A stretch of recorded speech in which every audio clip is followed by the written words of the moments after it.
என் மேல தனிப்பட்ட அன்பு கொண்ட என் அண்ணன் காடுவெட்டி குரு அவர்கள்.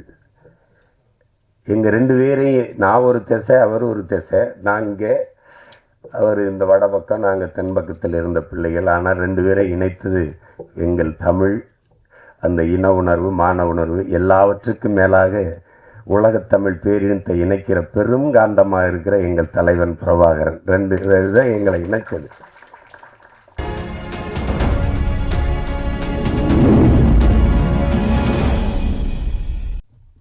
பாட்டு வெளியிட வேண்டும் என்று என்னுடைய தம்பி கௌதமன்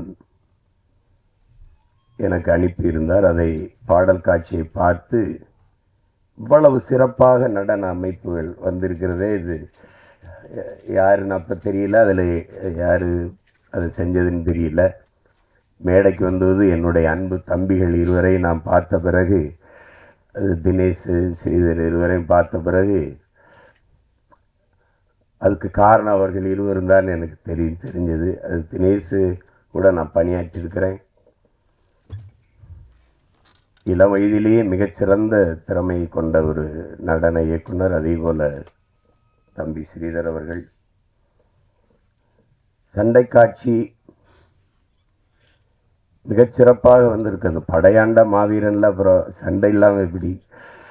தம்பி சில்வா அவர்களை நான் விண்ணூர்தி நிலையத்தில் சந்தித்தேன். அவர் எனக்கு ஒரு வியப்பு தான். சண்டை கலைஞர்கள் எல்லாம் ஏதோ முரட்டுத்தனமாக இருப்பாங்க, அப்படிதான் எல்லாரும் நினச்சிட்டு. அன்னைக்கு விண்ணூர்தி நிலையத்தில் பார்த்த கையில் ஒரு புத்தகத்தோடு வந்திருந்தாப்புல. தம்பின்னா அது நந்தனார் சரித்திரத்தை வச்சுருந்தாப்புல. அது அவர்கிட்ட சொன்னேன். இதுக்கு முன்னாடி நாங்கள் எங்கள் அப்பா மணிவண்ணன்ட்ட வேலை செய்யும்போது சூப்பராக என்னவர்கள் அதில் நடன இந்த சண்டை இயக்குனராக இருப்பாங்க. நாங்கள் ரொம்ப அன்பாக இருப்போம். எப்போ பார்த்தாலும் தோல் மேலே கை வச்சுட்டு அந்த பயிற்சியை கொடுத்துட்டு வந்து சங்க இலக்கியங்கள் எல்லாம் சொல்லிட்டு இருப்பேன். சிலப்பதிகாரம், மணிமேகலை, சிவசிந்தாமணி எல்லாத்தையும் பேசுவாங்க. இது எப்படி மாஸ்டர் அப்படின்னா, பகலெல்லாம் அடிக்க வேண்டியது, இரவெல்லாம் படிக்க வேண்டியதுன்னாப்புல. அவரை பார்த்தா இன்னைக்கு பேசுனா அவரளவுக்கு இந்த இலக்கியங்களை பேசுறதுக்கான ஒரு பெரிய பெரிய தமிழ் அறிஞர்களையே வியக்கிற அளவுக்கு பேசுவார். அதுக்கப்புறம் என் தம்பி கையில் ஒரு சண்டை இயக்குனர் கையில் புத்தகத்தை பார்த்தது எனக்கு ரொம்ப வியப்பு. அப்போ செல்வாவை நான் ரொம்ப பாராட்டினேன். சரி, அது இப்படி சிறந்த கலைஞர்களால் உருவாக்கப்பட்டிருக்குது. அதில் ஒளிப்பதிவு ரொம்ப நேர்த்தியாக இருந்துச்சு. இப்போ என் தம்பிகிட்ட கேட்டேன், யாருன்னா கோபி ஜெகதீஸ்வரர்னு சொன்னாப்புல. இசையமைப்பாளர் அவர் தான் இது விழாவின் நாயகன். அவர் தம்பி ஜி பிரகாஷ் இளம் வயதிலேயே 100 படங்களை தொட்ட ஒரு சாதனை. ஆமாம், 100 படங்களை தொட்டார். அப்போ அது அசூரன் படம் படத்தை பார்க்கும்போது அதன் பின்னணி இசை மிகச்சிறப்பாக செய்திருப்பார். அந்த காட்சிகள், அது அந்த சண்டை காட்சிகள் இதெல்லாம் நகரும்போது அந்த வயதில் இவ்வளவு ஆளுமையாக அவர் செய்கிறது ரொம்ப திறமை. அப்போ நானும் என் தம்பி மாதவனும் நடித்த ஒரு படம் இருக்குது. அது அந்த படத்தில் அப்போ தான் இவரை நேரில் சந்திக்கிறேன். இசை இவர் தான், அந்த ஜி பிரகாஷ் தம்பி தான். அப்புறம் நாங்கள் ரொம்ப நெருக்கமானது காரணம் மொழிப்பற்று, இனப்பற்று, இனமான உணர்வு தான். ரொம்ப நெருக்கமாக இருந்தோம். அப்புறம் அவர் பாடல்கள் எல்லாரும் செஞ்சிருவாங்க, பாடல்களை எல்லாரும் செஞ்சிருவாங்க. ஆனால் அந்த திரைக்கதை நகர்வுக்கு பின்னணி இசை கொடுத்து அதை தூக்கி நிறுத்துறதுங்கிறது பேராற்றல். அது இந்த நிலத்தில் நம்முடைய இசை இறைவன் அப்பா இளையராஜாவுக்கு இணையாக இன்னும் எவனும் பிறக்கலை. அதுக்கப்புறம் அந்த தலைமுறையில் தம்பி ஜி பிரகாஷ் ஒரு பெரிய கெட்டிக்காரர் என்பதை யாரும் மறுக்க முடியாது. அப்படி சிறந்த படைப்பாளர்களால் உருவாக்கப்பட்டிருக்கு. இதில் பின்னணி இசை ஷாம் அவங்க செஞ்சுருக்காங்க. அவங்க ஏற்கனவே நான் சில படங்கள் பார்த்துருக்கேன். சிறப்பாக செய்யக்கூடிய ஆற்றல் பெற்ற கலைஞராக இருக்கார். இதில் என்னுடைய தம்பி கௌதமன் இங்கே படைப்பாளி என்பதை தாண்டி என்னுடைய பாசத்திற்குரிய தம்பி. ஏன்னா எங்கள் அப்பா வடைமலைக்கும் எங்கள் அம்மாவுக்கும் நான் மூத்த மகன். எனக்கு பின்னாடி தான் கௌதம், லெலினெல்லாம். இப்போ அந்த அடிப்படையில் தான் நான் இது நாளைக்கு வைக்க முடியாதா, எனக்கு நான் வெளியூரில் இருக்கேனே, ரொம்ப வேலையாக இருக்கேன்னு. இல்லை, நீங்கள் வரணும் இருக்கணும், அவ்வளோதான் வச்சுட்டாப்புல. இது என்னடா பெரியது, எல்லா வேலையும் விட்டுட்டு அவசர அவசரமாக விருது பிடிச்சு நான் எல்லாரும் வந்திருப்பாங்களே, கொஞ்சம் தாமதமாகறமேன்னு ரொம்ப வருத்தமாக இருந்தது. அதுக்கு உங்கள் எல்லார்ட்டையும் நான் என் வருத்தத்தை தெரிவிக்கிறேன். கொஞ்சம் வர நேரம் ஆயிடுச்சு. கௌதமன்ட்ட இங்கே பாராட்டி எல்லாரும் பேசுறது மாதிரி அவர் எந்த ஒரு வேலையும் ஈடுபாட்டோட செய்யக்கூடிய ஒரு தம்பி. அவரோட நான் மகிழ்ச்சி படம் நடித்தேன், தம்பிக்காக தான் நடித்தேன். அப்புறம் அங்கே எங்கள் தயாரிப்பாளர் இருக்கிறாங்க மணிவண்ணன், அது எங்கள் எல்லார் மேலேயும் பேரன்பு. குறிப்பாக என் தம்பி கௌதம் மேலே அவருக்கு என்னை போலவே நேசித்து நிற்கக்கூடிய ஒரு பெரிய உறவுக்காரர் அவர். எங்கள் எல்லாருக்குமே கொடை அவர் தான். நாங்கள் ஒரு கூட்டம் நடத்தினா இருந்தாங்க வந்து கொடுத்துட்டு போயிடுவார். 50,000 வச்சுக்கிறோங்க, 1,00,000 வச்சுக்கிறோங்க. அப்படி அது உறவினுடைய பிணைப்பு.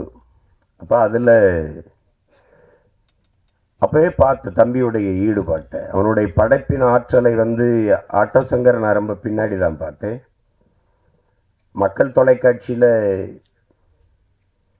தொலைக்காட்சி உருவாக்கத்துல நாங்கள் அந்த குழுவில் இருந்து எங்கள் ஐயா கூட, எங்கள் ஐயாவுக்கு ரொம்ப நெருக்கமான ஒரு இல்லை, அதில் என் மேலே பேரன்பு. அதில் இந்த வீரப்பன் தொடர், ஆமாம் சந்தனக்காடு, அந்த தொடர் வரும்போது பார்த்து நான் வியந்தப்போ, நானும் தம்பி அடிக்கடி பேசிக்கிறதுனால பாராட்டிக்கிட்டு இருந்தேன். அப்போ நான் எங்கள் தலைவர்கிட்ட சந்தித்து பேசிக்கிட்டு இருக்கும்போது அப்போ எங்காலும் பேச்சு வந்துருச்சு, வீரப்பனுடைய பேச்சு வந்துருச்சு. அப்போ பேச்சு வரும்போது அவருக்கு அவர் மேலே பெரிய மதிப்பு, வீரப்பனார் மேலே பெரிய மதிப்பு. அது காரணம் அது எனக்கிட்ட சொன்ன வார்த்தையை நான் பதிவு செய்கிறேன். நம்ம இனத்தில் அந்த இடத்துல ஒரு வீரன், அதனால எனக்கு அவரை ரொம்ப பிடிக்கும் அப்படின்னு. அவர் கண் பார்வை கொஞ்சம் மங்கிருச்சு அப்படிங்கிறது அப்போ அவருக்கு சொல்லப்பட்டிருக்கு. அப்போ அது இங்கே அழைச்சிட்டு இங்கே மருத்துவம் செஞ்சிடலான்னு தான் அதுக்கு பெருமுயற்சி எடுத்தவர் எங்கள் தலைவர். அதை கொடுத்து ஒப்படைக்க சில ஆளுகள்கிட்ட கொடுத்தது. அந்த செய்தி கசிஞ்சு அது உளவுத்துறை ஈழத்தமிழில் உள்ள போய் பேசி அது பெரிய திரைக்கதை நடந்துச்சு. அந்த துயரம் நடந்துச்சு.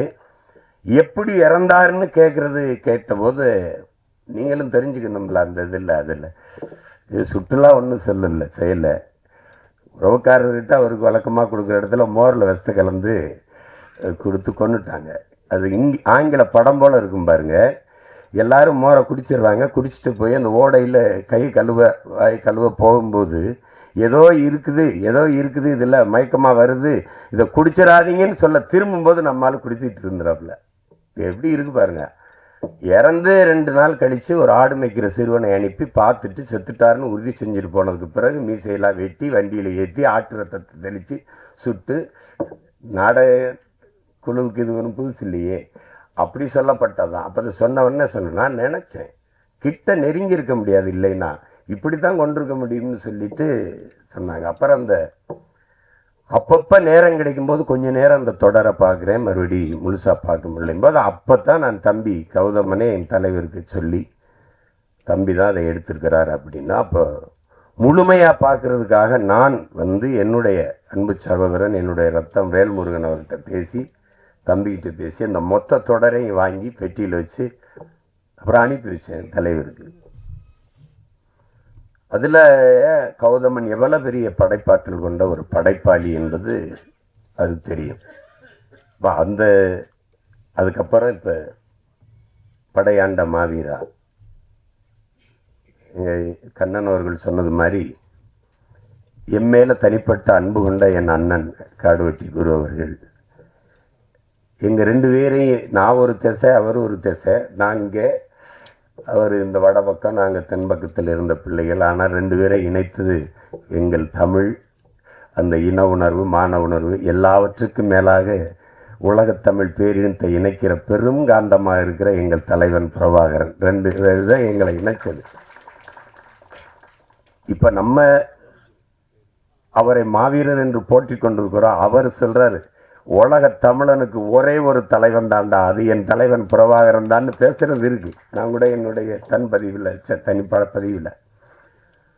அப்போ நாங்கள் எப்போ பார்த்தாலும் நாங்கள் பொங்கு தமிழில் சந்திப்போம். எங்கள் ஐயா அது அறக்கட்டில் இருக்குது, அந்த தியாகராய நகரில், அங்கே தான் நாங்கள் எல்லாம் சந்தித்து பழக்கம். எங்கள் ஐயா என் மேலே வச்சுருந்த அன்புக்கு ஒரே ஒரு சான்று சார். எங்கள் ஐயா மருத்துவர், பெரிய பெரிய அப்போ நான் கட்சி ஆரம்பிக்கலன்னு திரைப்பட இயக்குனர் தானே, சட்டமன்ற உறுப்பினர்கள் தலைவர்கள்லாம் பார்க்க வந்திருப்பாங்க. நானும் ஒரு ஓரத்தில் உட்காந்துருப்பேன். ஐயா வர சொல்லிட்டாங்க பார்க்கணுன்ட்டு. நேராக வருவாங்க, வாங்க அப்படின்னு என் கையை பிடிச்சி உள்ள கூட்டிகிட்டு போயிடுவாங்க. இருக்கிற எல்லாருக்கும் ஒரு வியப்பாக இருக்குது, இவன் யார் அந்த பையனை பிடிச்சி கூட்டிகிட்டு போகிறாங்க. அப்புறம் போய் பேசிட்டு நான் வந்த பிறகு மற்ற ஒவ்வொருத்தராக சந்திப்பாங்க. அதில் எங்கள் ஐயா என் மேலே வச்சுருந்த அந்த பற்று இன்னைக்கு வரைக்கும் எனக்கு நெகிழ்ச்சியாக இருக்குது. அப்போ அந்தப்போ நான் எங்கள் அண்ணன் காடு வெட்டி குரு இருப்பாங்க. அப்போ நிறைய பேசுவோம். அப்போ அந்த நேரம் ஈழப்ப சிக்கல்களை பேசுவோம், தலைவரை பற்றி பேசுவோம், மொழி குறித்து பேசுவோம், போராட்டம் குறித்து பேசுவோம். அப்போ தான் நாங்கள் தமிழ் பாதுகாப்பு இயக்க வச்சு மொழி மீட்சிக்கு பாடுபட்டோம். இல்லைன்னா 85 வயசில் தமிழை தேடி ஒரு தலைவன் இந்த நாட்டில் நடந்து போகிறாரு தெருவில்லைன்னா அது எங்கள் ஐயா மருத்துவர் ராமதாஸ் தவிர அவர் இருக்க முடியாது. அப்படிப்பட்ட அன்பு என் மேலே எங்கள் அண்ணன் காடுவெட்டி குரு அவர்களுக்கு. என் தம்பி சொன்ன அந்த மருத்துவமனை காட்சியில் நான் அவர் மருத்துவமனையில் மருத்துவம் எடுத்துக்கொண்டு இருக்கும்போது அவரை பார்க்குறதுக்கு சென்று பார்க்க முடியல. அவர் சிறப்பு சிகிச்சை பிரிவில் இருந்தார். அது இன்னும் என் கண்ணுக்குள்ளே இருக்குது. அவ்வளோ பெரிய ஒரு தனி மனிதன் அப்படிங்கிறது, எல்லாராலையும் ஒரு மனிதன் நேசிக்கப்படுறது ரொம்ப கடினம், ரொம்ப கடினம். குருனா ஒரு நிமிர்வு, குருனா ஒரு தினசுறது, ஒரு வீரம், ஒரு அச்சம் தெரிச்சு பறக்கும். அதாவது அது அப்படி ஒரு ஆள். அது இயல்பான மனிதன், பெரிய இலக்கியம் அப்படி பேசுறது, அந்த மாதிரி பேசுறது இயல்பாக தான் பேசுவார். ஆனால் ஒவ்வொரு வார்த்தையிலையும் அந்த பாசம் இருக்கும், அன்பு இருக்கும். இப்படி ஒரு நெருக்கமான அண்ணன். அவர் வீட்டில் வரவேற்பு அறையில் மாட்டப்பட்ட ஒரே படம் எங்கள் தலைவன் பிரபாகரன் படம் தான். அதை என் தம்பி அந்த படத்திலே பதிவு பண்ணியிருக்கிறாப்புல. ஆனால் தனிக்கு அதை விட்டுட்டது. தலைவர் படம் வர்றதுன்னா நாங்கள் சோரொட்டியில் ஓட்டானே கிழிச்சு போட்டு போகுது. ஆனால் அதை விட்டுட்டது. அது என்னன்னு தெரியல. நான் கூட சொல்லுவேன், படத்தை பார்த்து எப்படி பயப்படல, அவர் படையை பார்த்து எப்படி அப்படின்னு. 3ஆம் உலகப்போர் இனிமே வருதுன்னாங்க. அதெல்லாம் இல்லை, நாங்கள் 3ஆம் உலகப்போரை செய்த இனத்தின் மக்கள். ஏன்னா ஒரு தலைவனை ஒரு இனத்தை அழிக்க உலகம் முழுமைக்கும் படையை திரட்டி வந்தது எங்களது 22 நாடுகள் சேர்ந்து பிரபாகரன் என்கிற ஒரு தலைவனின் படையை எதிர்த்து போரிட்டு இருக்கு. அப்படின்னா இது உலக போரா இல்லையாங்கிறத நீங்கள் தான் முடிவெடுத்துக்கணும். அப்படிப்பட்ட ஒரு அண்ணன் என்னுடைய காடுவெட்டி குரு அவர்கள். குருன்னா மானம், வீரம் எல்லாம் சேர்ந்துதான் அந்த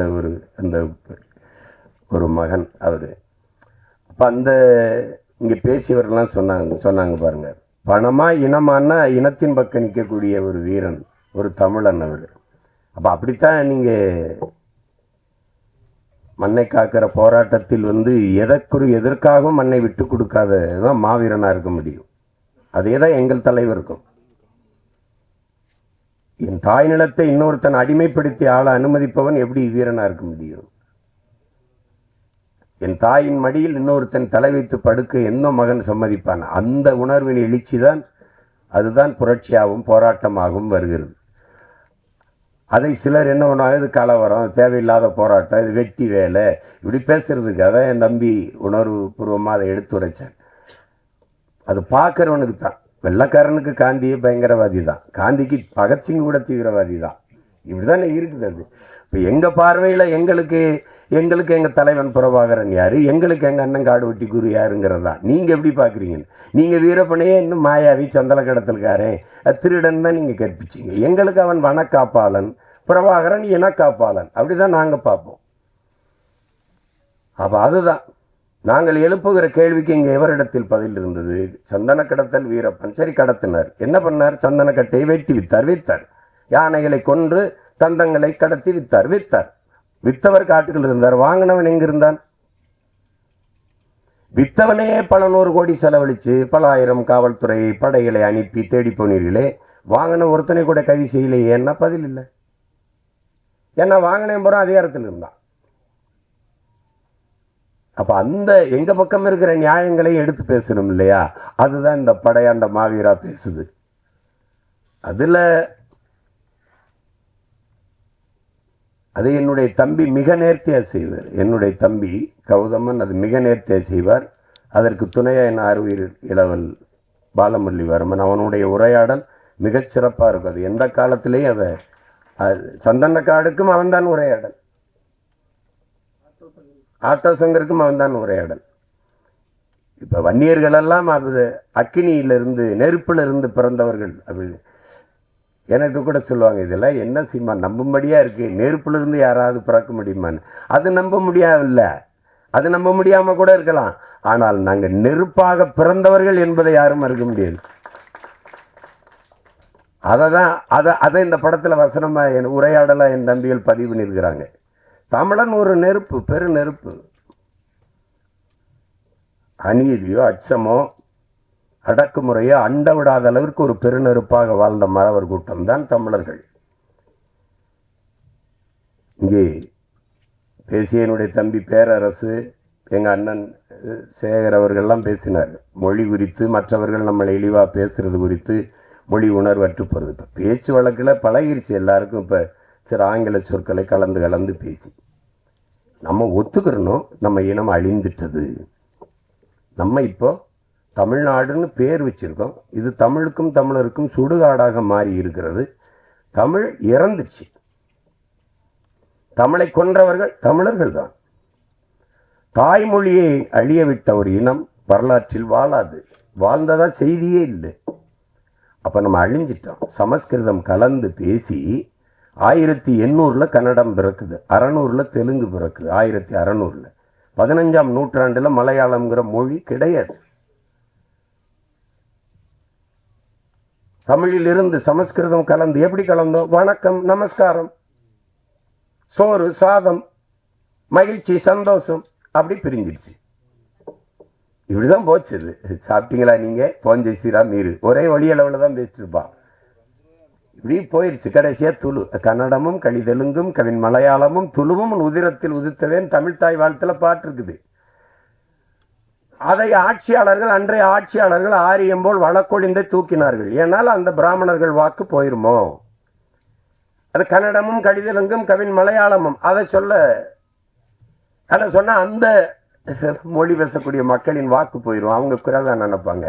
தமிழுக்கு அந்த பெருமையை கொடுக்க அன்றைய ஆட்சியாளர்களுக்கு இப்ப கூட கீழடி 2500 ஆண்டுக்கு முன்னாடி இருக்க தமிழனின் தொன்ம நாகரிகம் ஒரு தோராய கணக்கு தான். 2600 5000 ஆண்டா கூட இருக்கலாம். 2 ஏக்கர்ல தோண்டிட்டு இது திராவிட நாகரிகம்னு ஒரு கூட்டம், இது இந்திய நாகரிகம் என்ற ஒரு கூட்டம். 2500 ஆண்டுக்கு முன்னாடி இந்தியா ஏது? இந்த நிலப்பரப்பு ஏது? ஒன்னா இருந்ததா? இப்படி ஒரு பேர்ல இருந்ததா? 2200 ஆண்டுக்கு முன்னாடி திராவிடம்ங்கிற சொல்லு ஏது? திராவிடம்ங்கிற ஒரு நாடு ஏது? இதெல்லாம் ஏது? இந்த கன்னடம் தெலுங்குலாம் ஏது? இதை தமிழர்கள் நாகரிகம், தமிழனுடைய பண்பாடு, தமிழனின் அடையாளம், தொன்மம் என்று சொல்ல வாய் வரல. அதை விட்டு கொடுக்க முடியாது. தமிழனுக்கு அந்த பெருமையை கொடுத்துடக்கூடாது. அதான் இவங்களுக்கு இருக்கிற சிக்கல். இந்த நிலையில்தான் வீழ்த்தப்பட்ட தமிழ் தேசிய பிள்ளைகள். எங்கள் தலைவர் சொல்லுகிறார், உலகத்தில் 13 கோடி தமிழ் மக்கள் உலகெங்கும் பரவி வாழ்ந்தாலும் தமிழீழ மண்ணில்தான் தமிழ் தேசிய மக்களின் ஆன்மா விழிப்புற்றதுங்கிறது. நான் அடிமையாக இருக்கிறேன், விடுதலைக்கு போராட வேண்டும் என்கிற வீர உணர்வு, விடுதலை உணர்வு எழுச்சியுற்றது. விடுதலையின் முதல் படியே விழிப்புணர்வு தான். அந்த விழிப்புணர்வு வந்தது தமிழீழ மண்ணில் தான். இன்றைக்கு அந்த விடுதலை போராட்டம் வீழ்த்தப்பட்ட அந்த நொடியிலிருந்து உலகெங்கும் வாழ்கிற தமிழ் தேசிய மக்களின் மொத்த மக்களினுடைய ஆன்மா விழிப்புற்றது. குறிப்பா தமிழகத்தில் இன்று பேரெழுச்சியாக வருகிறது. அதுதான் எளிய பிள்ளைகள். எங்களுக்கு 36 லட்சம் 40 லட்சம் வாக்குகளை தந்து தமிழ் மக்கள் அங்கீகரிக்கப்பட்ட ஒரு கட்சியாக மாற்றுகானா இன்னும் மான உணர்வும் இன உணர்வு உள்ள தமிழர்கள் சாகல எல்லாம் இருக்கான். எங்கு பிறப்பினும் தமிழன் தமிழனே, இங்கு பிறப்பினும் அயலான் அயலானுங்கிறார் எங்க புரட்சி பாவலர். அதுதான் முக்கியம். அவருக்கு ஏற்க, கன்னடருக்கு தமிழிலிருந்து இந்த கன்னட மொழி வந்ததுங்கிறது ஏற்க அவங்களுக்கு மனசு இல்லை. அண்ணன் கமலஹாசன் பேசுனது சும்மா கதை இல்லை, வரலாற்றை சொல்றாரு. அதை ஏற்றுக்கிறது எதிர்த்துக்கு, அதை பத்தி பிரச்சனை இல்லை. அவர் படத்தை நீ ஓட விட மாட்டேங்கிற. ஏன்? நான் உன்னுடைய கேஜிஎஃப் 1வது பகுதியும் 2வது பகுதியும் இங்க சுதந்திரமா ஓட விட்டல, அதுக்கு பரிசு.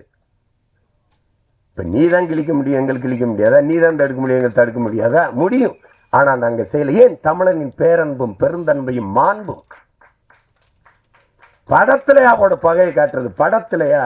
படத்துல குடிக்கிற நீர்ல இதுலயாமா? இதுல இல்லாமா பகை? எப்படி இருக்கு பாருங்க. உங்க படம் வராது, உங்க படம் ஓடாது. இப்போ தமிழில் இருந்து வந்தது கன்னடம் என்றதை ஏற்க முடியாத அவர்கள் தமிழை ஏற்கல. தமிழிலிருந்து வந்ததுங்கிறது ஏற்கல. ஒரு தலைவருக்கு தமிழையே ஏற்கல. தமிழையே சனியன் ஒழிக்கணும்ன்றல. தமிழை சனியனை ஒழிக்கணும்னு சொன்னவரை தமிழர் தலைவராகவும் தந்தையாகவும் கொண்டாடணும் ஒரு இனம் உலகத்திலே கேடுகட்ட மானங்கட்ட இனம் தமிழன் தான். அவங்க மொழியவே ஏற்க மாட்டேங்கிறான். அதுல இருந்து வந்ததுங்க ஏற்க மாட்டேங்க. அவரை நான் தலைவனா ஏற்கணுங்கிறத இப்படி ஒரு உலகம், இப்படி ஒரு சமூகம் எங்கேயாவது இருந்திருக்க பாருங்க. இதுதான்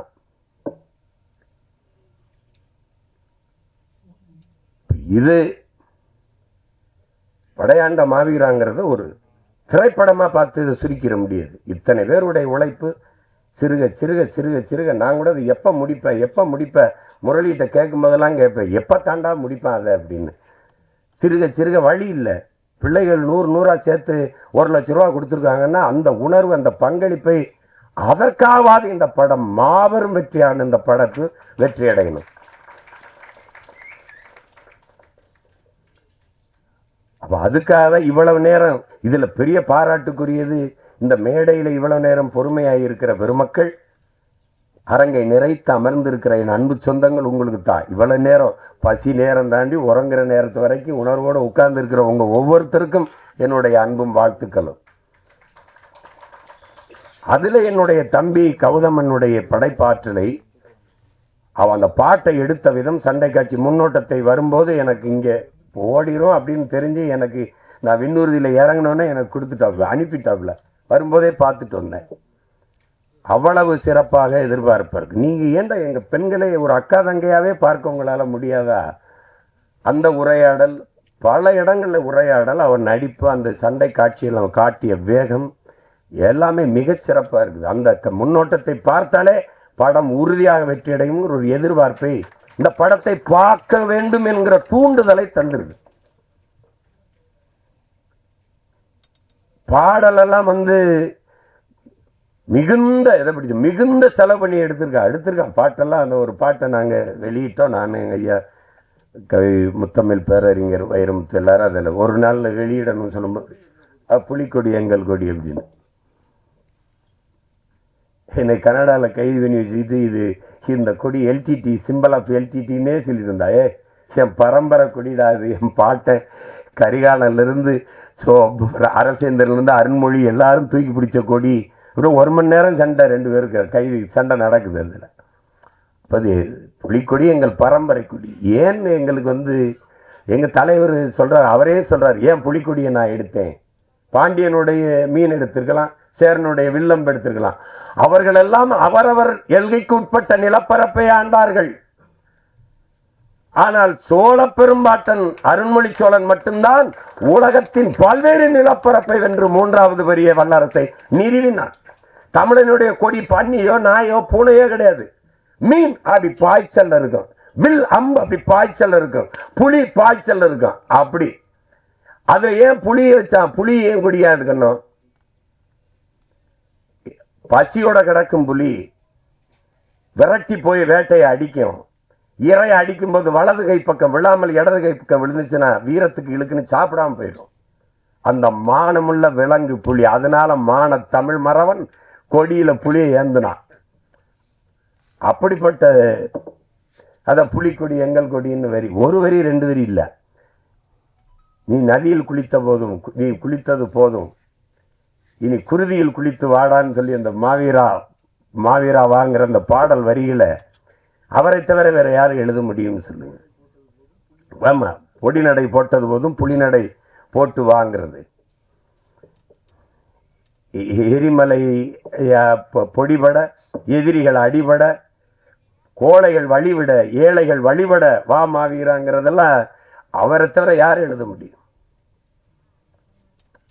வைரமுத்துங்கிறது நம்மளோட வாழ்ந்து கொண்டிருக்கிற ஒரு மகன், ஒரு மனிதர். அப்படிதான் நம்ம பார்க்கிறோம். அதை ஒரு திரைப்படத்துக்கு பாட்டு எழுதுற ஒரு பாடலாசிரியர் போல பார்க்கிறோம்.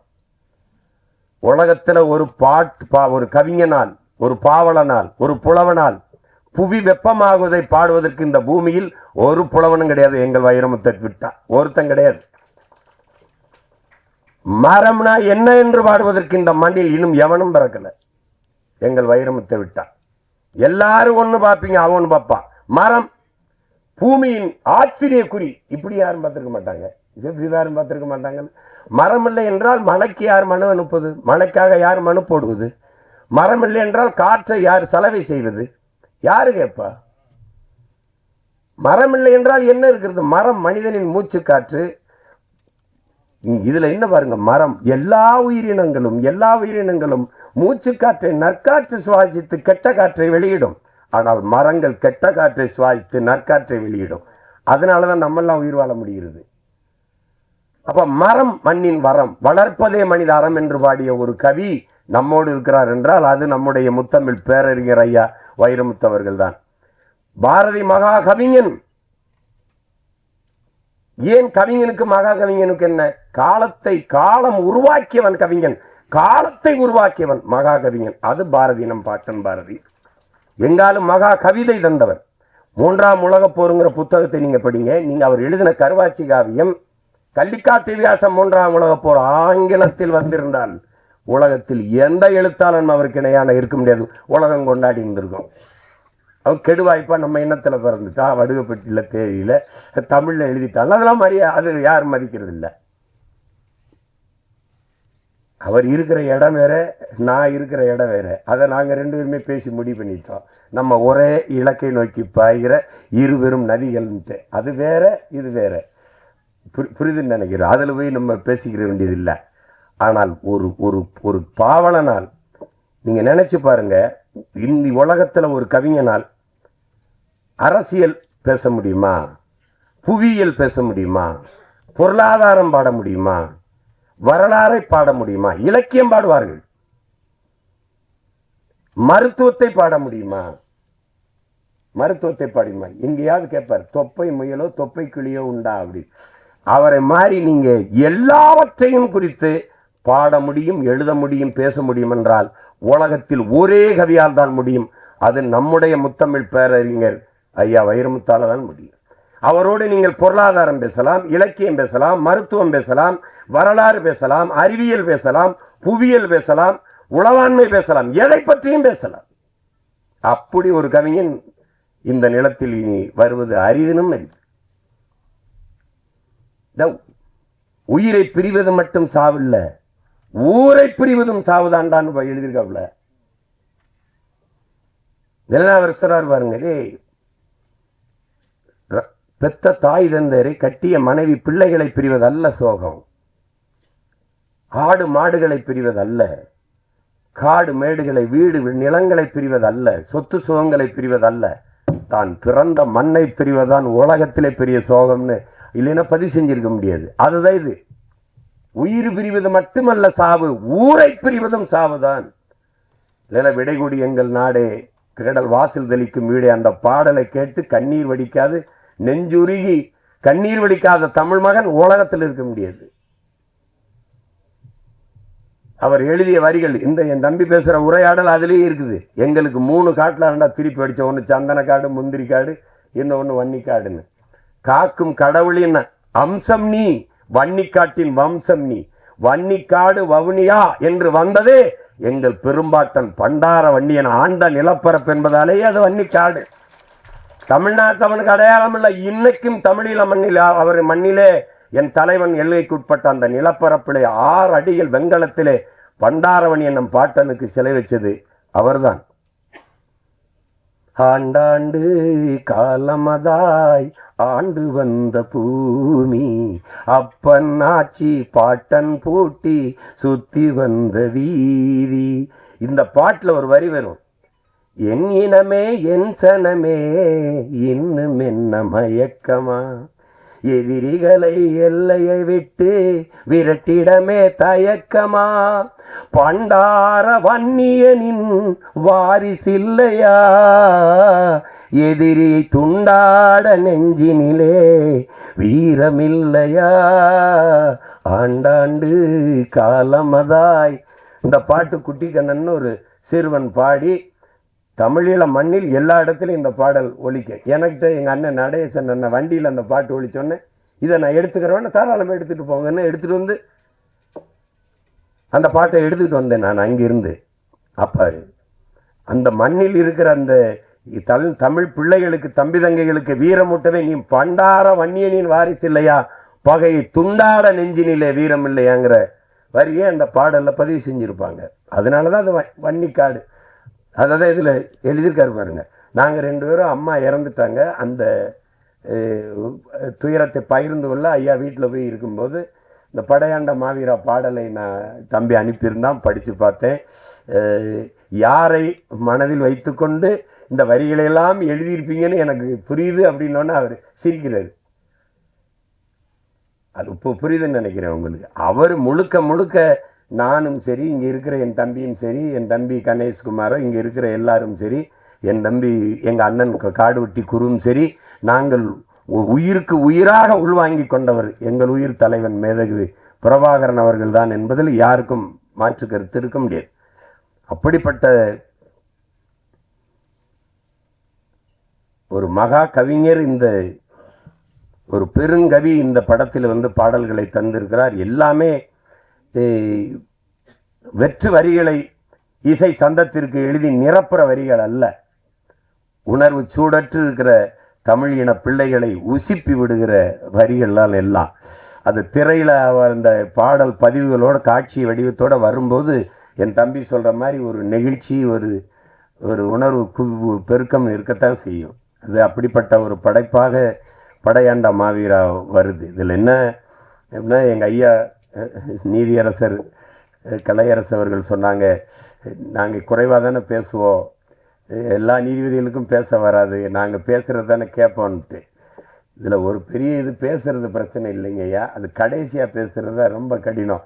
அது எல்லாரும் நேரம் காலம் இதெல்லாம் இருக்குது, அதெல்லாம் அதையும் மீறி நமக்கு இவ்வளோ நேரம் காத்திருந்தாங்கன்னா இந்த என் அண்ணன் மாவீரன் குருவர்கள் மீது என் மக்கள் வைத்திருக்கிற அன்பையும் பாசத்தையும் காட்டுது. அந்த படை வீரன்கிற படைப்பு அதை செய்திருக்கிற என் தம்பி கௌதமன் மேலே வச்சிருக்க அன்பையும் பாசத்தையும் காட்டுது. நான் வந்தது என் அண்ணன் காடுவெட்டி குருவுக்காகவும் என் தம்பி கௌதமனுக்காகவும் தான். இப்போ நான் வந்ததில் பெருமை அடைகிறேன். இந்த படைப்பை படைக்க இவ்வளவு பேர் என் உரம் பிறந்தார்கள். அண்ணன் உமாதேவனிலிருந்து தம்பி கிருஷ்ணமூர்த்தி, ஐயா சரவணராஜன் எல்லாரும் சேர்ந்து இவ்வளோ பேர் நின்றுருக்கும்போது அதில் நம்ம இன்னும் எவ்வளோ நேரம் வேணாலும் நின்று அதுக்காக இருக்கலாம். அதில் நமக்கு பெருமையும் மகிழ்ச்சியும் தான். என் தம்பிக்கு இந்த படைப்பை படைக்க தோல் நின்றவங்க எல்லோருக்கும் என்னுடைய பேரன்பும் பெரும் நன்றியும், குறிப்பாக தம்பி குரலமுதன் எல்லோருக்கும். அதில் அவன் கஷ்டப்பட்டு எடுத்தாலும் சிறந்த கலைஞர்களை கூட வச்சுக்கிட்டான். தம்பி சில்வா, என் தம்பி தினேஷ், ஸ்ரீதர் போன்ற தம்பிகளையெல்லாம் கூட வச்சுக்கிட்டு நல்ல படத்தொகுப்பு இருக்குது, சிறந்த படத்தொகுப்பு. ஒளிப்பதிவாளர் மிக அருமையாக பதிவு பண்ணியிருக்கார் அந்த முந்திர காடுகளை, அந்த இடத்தையெல்லாம். படம் மாபெரும் வெற்றி அடையணும். அது என்னென்னா, எப்போவாவது உங்களுக்கு தெரியும், தமிழர்களினுடைய அடையாளங்கள்லாம் மறைக்கப்படுது. தமிழருடைய எங்களுக்கென்று யாரும் இல்லாதது போல காட்டப்படுது. எங்களுக்கென்று பெண்ணிய உரிமையா, அதை பேச தமிழனுக்கு எவனும் இல்லை. பெண்கள்லாம் இல்லைன்னா எப்படி? பெண்ணை காப்பிய நாயகியாக வைத்து பாடிய ஒரு இனத்தில் பெண்ணை போற்றாமல் என்ன செஞ்சிருப்போம்? 100க்கும் மேற்பட்ட பெண்பார் புலவர்கள் இருந்திருக்கிறார்கள். அவர்கள்லாம் கல்வியறிவு பெற்று பாடாமல் எப்படி வந்தாங்க? எப்படி வந்தாங்க? தமிழ் குடும்பங்களில் 90 விழுக்காடு எல்லாருக்கும் குலதெய்வங்கள் பெண்களாக இருக்கிறாங்க. எனக்கு வீரமாகாளி என்னுடைய குலதெய்வம். எல்லாருக்குமே இங்கே பெரும்பாலும் 1-2 பேருக்கு தான் பேச்சு முத்தா ஐயனார் கற்பனை இருக்கும். எல்லாருக்குமே பெண்கள் தான். பெண்களை குல தெய்வங்களாக வச்சு போற்றுகிற குடும்பத்தை நாங்கள் பெண்களை அடிமைப்படுத்தணும், நாங்கள் தான் அது பண்ணோம் அப்படின்னு. எங்களுக்கு பல்லு வழக்க தெரியாது, வேப்பங்குச்சி ஒடிச்சு விளக்கி விட்டவங்க இதான் மாதிரி எல்லாத்தையுமே ஒரே ஆளுக்கு கொடுத்துறது. எங்களை போல ஒரு மாண்பு கொண்டு வாழ்ந்த இனம் உலக வரலாற்றில் உண்டா? எங்களை போல உலகத்தையே கட்டி ஆண்ட என் பாட்டன் அருண்மொழி சோழன் எந்த இனத்தையாவது அடிமைப்படுத்தி ஆண்டான் என்று வரலாற்றில் ஒரு துளி செய்தியை உங்களால் காட்ட முடியுமா? உங்களால் காட்ட முடியுமா? தமிழர்கள் யாரையாவது அடிமைப்படுத்தி ஆண்டார்கள், கொடுமைப்படுத்தி கொன்றார்கள் என்று எந்த இடத்திலையும் செய்தீர்கள்? எந்த இடத்துல இருக்காது. எல்லாரும் மானுடனேயம் பேசினான், உலகத்தில் ஒரே ஒரு இனம்தான் உயிர்மை நேயம் பேசியது. பிறப்பு ஒக்கும் எல்லா மனிதருக்கும் என்று பாடவில்லை, பிறப்போக்கும் எல்லா உயிருக்கும் என்று பாடியது. பகுத்துண்டு பல் உறவுகள் என்று பாடவில்லை, பகுத்துண்டு பல் உயிர்கள் என்று பாடியது. எல்லாரும் என்ன பேசிட்டு இருந்தான், யாதும் ஊரே யாவரும் கேளீர் எல்லோரும் நம் உறவினர்கள் என்று பாடியவன் தமிழன் தான். உலகம் தழுவி நேசித்து நின்ற ஒரே இனம் தமிழன் தான். ஆனால் எங்களைத்தான் இன வெறியர்கள், மொழி வெறியர்கள், தேச துரோகிகள் எல்லாம் சொல்வார்கள். காவிரி நதிநீர் அவருக்கு, முல்லை பேரியாற்று நதிநீர் அவருக்கு, அவரவர் நிலத்தின் வளம் நீர்வளம் அவருக்கே என்றால் என் நிலத்தின் வளம் எனக்கே என்று நான் நின்றால் நாடு என்னாகும், இறையாண்மை என்னாகும், ஒருமைப்பாடு என்னாகும்? என்னுடைய நிலத்திலிருந்து வரும் நெய்வேலி பழுப்பு நிலக்கரி மின்சாரம் எனக்கே என்று நான் நின்றால் என்னாகும்? என்னுடைய நிலத்தில் எடுக்கப்படுகிற மீத்தேன் ஈத்தேன் ஹைட்ரோ கார்பன் எனக்கே என்றால் அணுவுல என் நிலத்தில் மின்சாரம் எல்லாருக்கும், வெடித்து செத்தால் சாவு தமிழனுக்கு. அப்படி அவரவர் வளம் அவரவருக்கே என்றால் தமிழனுடைய வளம் தமிழனுக்கு நின்றால் தேசிய ஒருமைப்பாடும் இறையாண்மையும் எங்கே போகும்? சொந்த நிலம், என்னுடைய பாட்டன் ஜம்புலிங்க முதலியாரோட சொந்த நிலம் 500 ஏக்கர் நெய்வேலியிலே. இந்த நாட்டுக்காக 500 ஏக்கரை விட்டு கொடுத்த ஒருத்தன் என் தாத்தன் ஜம்புலிங்க முதலியார். அப்படி யாராவது உண்டா? 50,000 தாத்தா வழக்கறிஞர், அப்பா வழக்கறிஞர், அவர் வழக்கறிஞர். 50,000 அன்றைக்கு நீதிமன்றத்தில் நேர் நின்றால் சம்பளம் 50,000. பரம்பரை பிறக்கும் போதே செல்வந்தனாக பிறந்த ஒரு மகன். இந்த நாட்டின் விடுதலைக்காக சொத்தம்பட்டையும் வித்து மக்களின் மானம் காக்க கப்பல் ஓட்டிய ஒரு தமிழன் எங்களுடைய பாட்டன். செக்கிழுத்து செத்தான் இந்த நாட்டின் விடுதலைக்காக. மாடு கூட இழுக்க திணறுகிற செக்கை இழுத்தவன் என்னுடைய பாட்டன் வாவு சிதம்பரனார். எப்படி இருக்கு? தொலைக்காட்சியில பேசும்போது வாவுசி, மாப்போசி, காமராஜர். ஆனால் ராமசாமி ஐயாவை சொல்லும் போது பெரியார் என்று சொல்ல வேண்டும், தந்தை பெரியார் என்று சொல்ல வேண்டும் என்கிறீர்கள். யாராவது ஒரு பெருந்தலைவர் காமராஜ், தெய்வ திருமகன் முத்துராமலிங்க தேவர், நேர்மையின் நேர்வடிவம் கக்கன், கப்பலோட்டிய தமிழன் வாவுசி, அப்படி யாராவது சொல்றது உண்டா? யாராவது நீங்க கேட்டது உண்டா? இல்ல விவாதங்கள்ல பொது மேடைகள்ல மாப்போசி, ஏன் சிலம்பச்செல்வர் மாப்போசி சொன்னால் நாக்கு சுலுக்கிக்கிறோமா?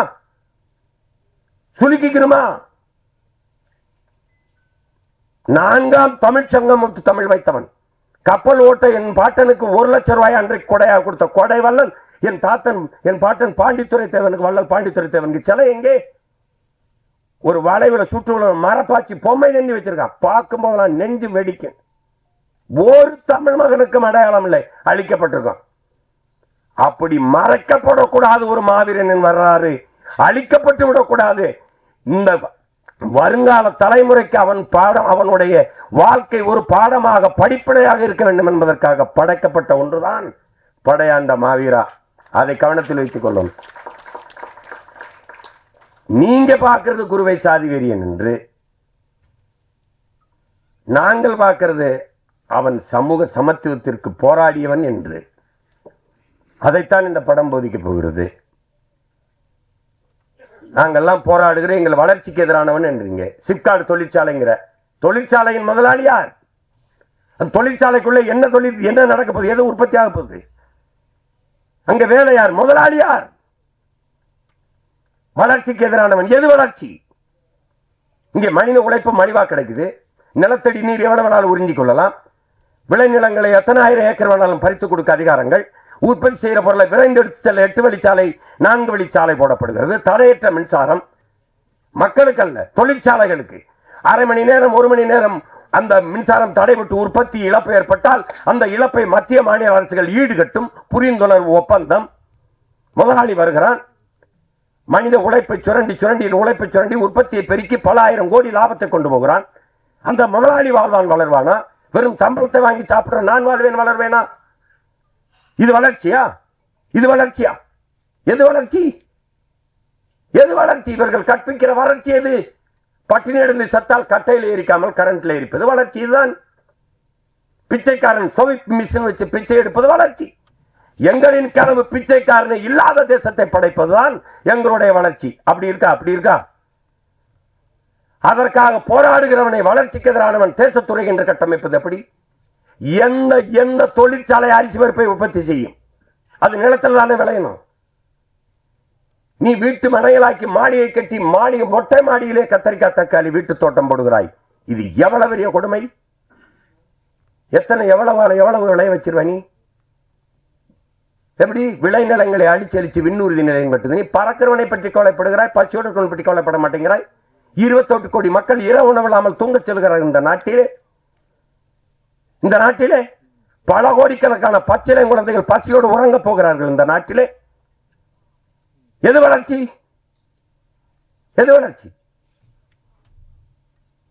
எல்லாருக்கும் சரியான சமமான தரமான கல்வியை கொடுக்க நாடு முன்னேறுகிறது. வளர்ச்சியை நோக்கிய பாதை. எல்லோருக்கும் சரியான சமமான தரமான மருத்துவத்தை கொடுக்க நாடு போராடுகிறது. சரியான வளர்ச்சி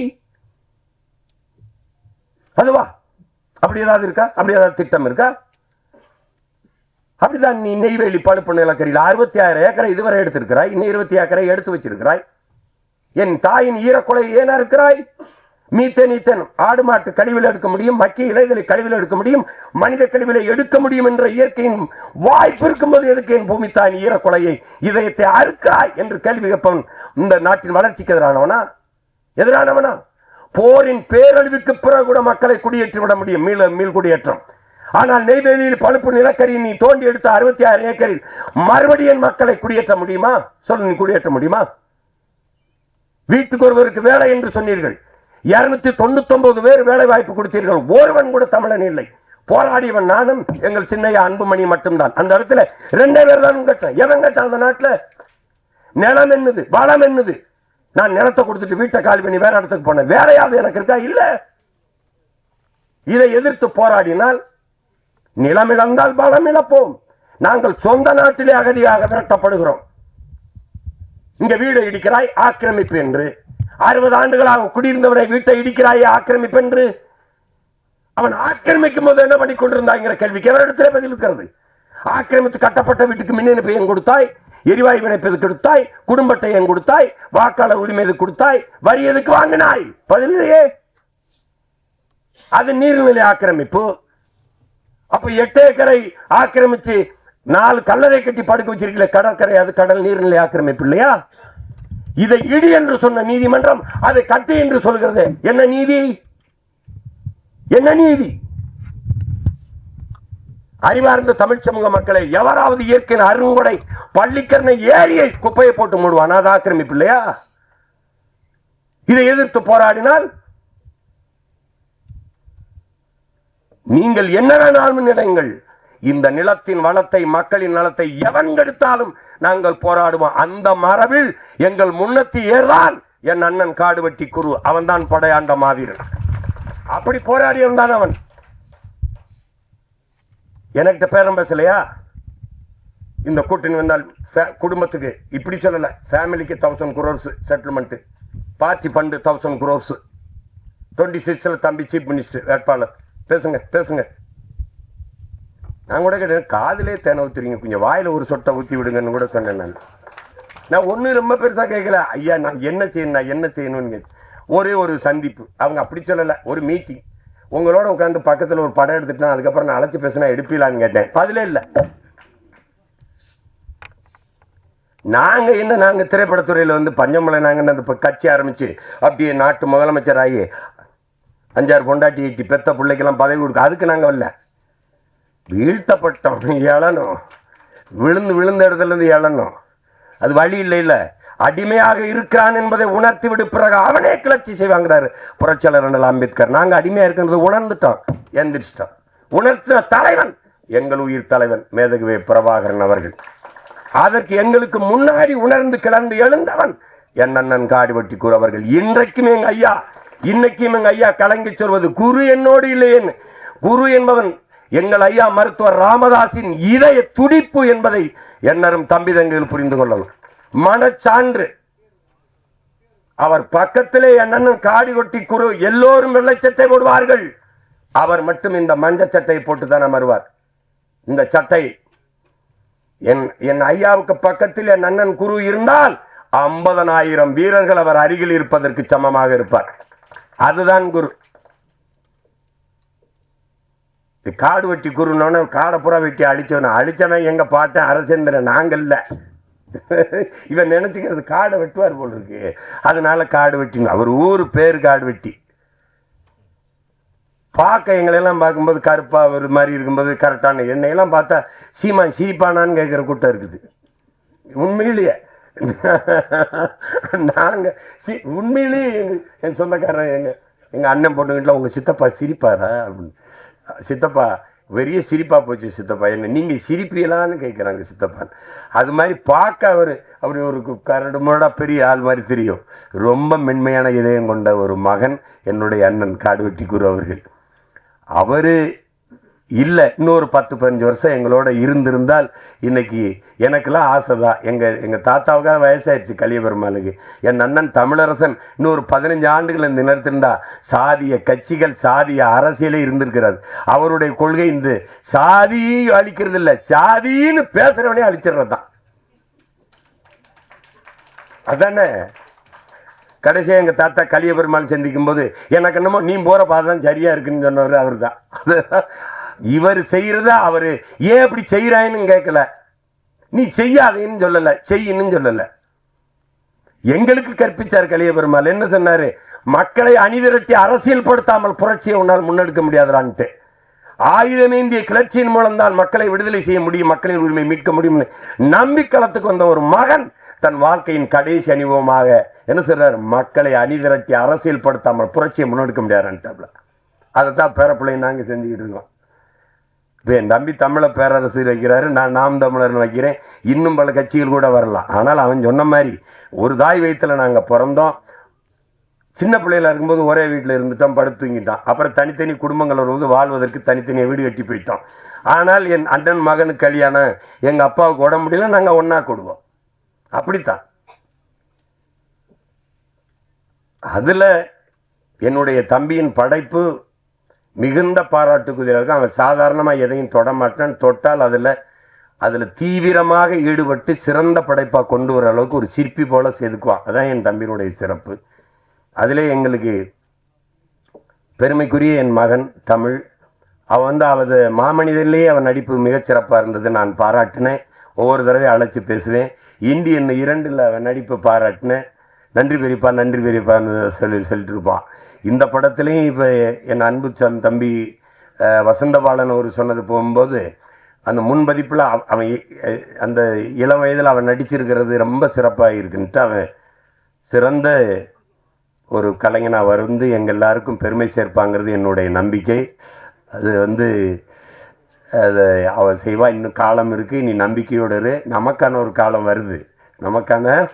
வருது, நாம் உருவாக்கி கொண்டிருக்கிறோம். ஏன்னா எங்களுக்கு கற்பித்த தலைவன் காலம் வரும் என்று காத்திருக்காதே, நமக்கான காலத்தை நாமே உருவாக்க வேண்டும் என்று கற்பித்தார். எல்லாரும் குளிர்ந்த நீரிலே நீந்தும் போது எங்கள் தலைவன் பிரபாகரன் நெருப்பு ஆற்றிலே நீந்தியவன். அதனால அப்படிப்பட்ட தலைவனின் பிள்ளைகள் நாங்கள். படையாண்ட மாவீரருக்கு தடை வருது, அது வருது, அதெல்லாம் இல்லை. எங்கள் கோட்பாட்டை தடை அதை உடை, சிறை அதை நிறை, இதான் எங்கள் கோட்பாடு. வழக்கு இல்லை என்றால் விடியாது கிழக்கு. அப்படிதான். எனக்கு மட்டும் 260 வழக்கு இருக்குது. அதெல்லாம் ஒன்றும் இல்லாது. நான் கூட சொன்னேன், நாங்கள் அந்த நீதிமன்ற வாசலில் அந்த கோழி குண்டை அடித்து பழகணும்ட்டு.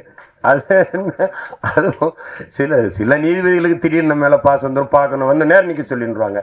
அப்போ காலையில் சொல்லுவாங்க, காலையில் இப்படி அப்படி போகிறது, அதிகாலையில் உடனே இப்போ வர சொல்லு, எங்கள் ஒரு நாள் அவகாசம் கொடுங்க, நாளைக்கு வேற. இப்படிலாம் நடக்கும். இதுக்கெல்லாம் பார்க்க முடியுமா? உயிரையே கொடுத்த ஒரு இனத்தில் நம்மை போராட்டம்ல ஒரு போராட்டம்ல ஒன்றும் கிடையாது. அது என் தம்பி கௌதமனை எவ்வளவு பாராட்டினாலும் தகும். ஆனால் அவனுக்கு இந்த முதலீடை கொடுத்து எந்த சூழ்நிலையிலும் துணை நின்ற இந்த தயாரிப்பாளர்கள், என் அன்பு சொந்தங்கள் அனைவருக்கும் என்னுடைய அன்பும் வணக்கம். நீங்கள் நம்பிக்கையோடு இருங்க, படம் மாபெரும் வெற்றி அடையும். இந்த படத்தை தயாரித்ததில் உங்களுக்கு ஒரு பெருமையும் நிமிர்வும் உங்களுக்கு கிடைக்கும். அதில் அது ஒன்றும் இல்லை. நீங்கள் எங்கள் அண்ணன் குருவுக்கு கொடுத்த காணிக்கை வச்சிருங்க, அப்படி நினச்சிக்கிறங்க. என்னுடைய அன்பான வேண்டுகோள், இப்போ எங்கள் அண்ணன் வி சேகர் எல்லாம் சொன்னாங்க மிகச்சிறந்த படைப்பு. ஏன்னா KS கோபாலகிருஷ்ணன் ஐயாவுக்கு பிறகு குடும்பமாக உட்காந்து படம் பார்க்குற மாதிரி. இன்னைக்கு எனக்கு வியப்பு, ஒரு மனிதன் எப்படி இப்படி திரைக்கதை வச்சு உரையாடல் எழுதுறாருன்னு கே.எஸ். கோபாலகிருஷ்ணன் ஐயா படத்தை பார்த்தா எனக்கு தோணும். அதுக்கப்புறம் எங்கள் அண்ணன் வி. சேகர் அவர்கள் படத்தை பார்த்தா தான் ஒரு இயல்பான நடுத்தர வர்க்கத்தினுடைய வாழ்க்கையை எடுக்கிறதுக்கு இன்னைக்கு ஆள் இல்லை. ஐயா விசு அவர்கள் எடுத்தார்கள், அவர்கள் வேற வாழ்க்கை முறையை எடுத்து வந்தாங்க. அதுக்கு இணைய எங்கள் அண்ணன் எடுத்தாங்க. அதில் ஒன்றா இருக்க கற்றுக்கணும்ல, அதை விடலாம் ஒரு முற்போக்கு புரட்சிகரமான கருத்துக்களை அதில் எங்கள் அண்ணன் கவுண்டமணி அண்ணனுடைய கதாபாத்திரம்லாம் ரொம்ப அருமையாக இருக்கும், ரொம்ப அருமையாக இருக்கும். விரல் கத்த வீக்கம், ஒன்றா இருக்க கற்றுக்கணும், இதெல்லாம் சிறந்த படைப்பு. இன்னும் பெரிய வருத்தம் அவங்க படைப்பை நிறுத்திட்டது. எங்கள் அண்ணன் சிவசக்தி பாண்டியன் எவ்வளவு சிறந்த படங்களை தயாரித்தார், புதிய புதிய இயக்குனருக்கு வாய்ப்பு கொடுத்தார். நான்லாம் ஒரு தடவை அண்ணன் போய் கதை சொன்னேன், இந்த கதையை சரி யார் கதாநாயகன் யாருன்னு தான் கேட்டார். ஒழிய இந்த கதை அப்படி இருக்கு இப்படி இருக்கு. அப்படி ஒரு தயாரிப்பாளர் எங்கள் அண்ணன். அவரெல்லாம் தயவு செய்து படங்களை மறுபடியும் தயாரிக்கணும். ஆனால் இப்போ எந்த சங்கத்தில் யார் எப்போ என்ன பண்ணுறாங்கன்னு தெரியாத ஒரு குழப்பம் இருக்குது. அது முன்னாடிலாம் சொல்லுவாங்க தங்கம் செய்யாதது சங்கம் செய்யும்னு. இப்போ சங்கங்களே அங்கங்கங்களாக பிரிஞ்சு கிடக்கிறதுனால எதையும் சாதிக்க முடியாமல் இருக்குது. விரைவில் நம்ம எல்லாவற்றையும் பாதுகாக்கிற ஒரு நல்ல அரசை நாம் எல்லோரும் சேர்ந்து நிறுவ வேண்டும். அது என்னுடைய அண்ணன் காடுவெட்டி குரு அவர்களினுடைய இலக்கும் அதுதான். நாங்கள் பேசியது எல்லாம் எங்கள் அண்ணன் கூட சொல்கிறாங்க,